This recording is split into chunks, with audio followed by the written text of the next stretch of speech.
Mastering the phrase, go hiking, enhance your English vocabulary. Hello, everyone, welcome back to our channel. Today, we've got a very interesting topic for all of you, especially those who love exploring the great outdoors. We are going to dive deep into the meaning and usage of the phrase, go hiking. So, whether you're a beginner or an intermediate English learner, stay tuned, as this will definitely help in boosting your English language skills. Let's start by breaking down the phrase.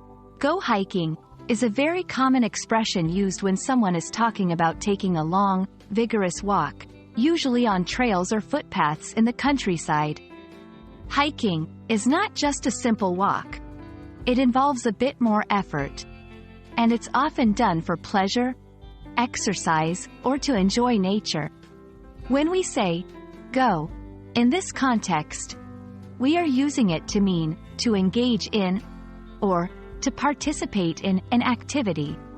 So, go hiking means to engage in the activity of hiking. You can use go hiking when you are planning or discussing outdoor activities that involve walking in nature. For example, you might say, I love to go hiking in the mountains during the summer, or we are planning to go hiking this weekend.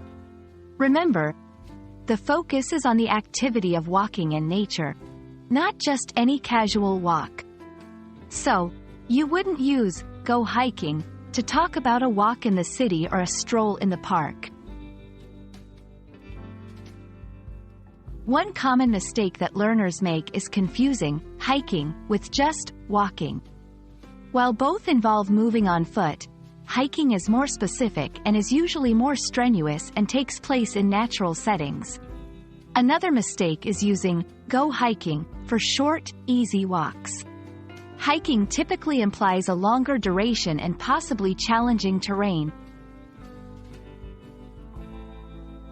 Now, let's practice. Try to make sentences using go hiking. Here are a few examples to help you get started. 1. I want to go hiking in the Rockies next year. 2. She goes hiking every month to stay fit. 3. They have decided to go hiking for their vacation. Try to create your own sentences and share them in the comments below. That's it for today's lesson on the phrase, go hiking. We hope that this video has helped clarify its meaning and usage for you. Remember, the best way to master a new phrase is to practice it. So don't forget to use go hiking in your conversations when you talk about outdoor adventures. If you found this video helpful, please give it a thumbs up, and don't forget to subscribe to our channel for more English learning content. Happy learning, and see you in the next video.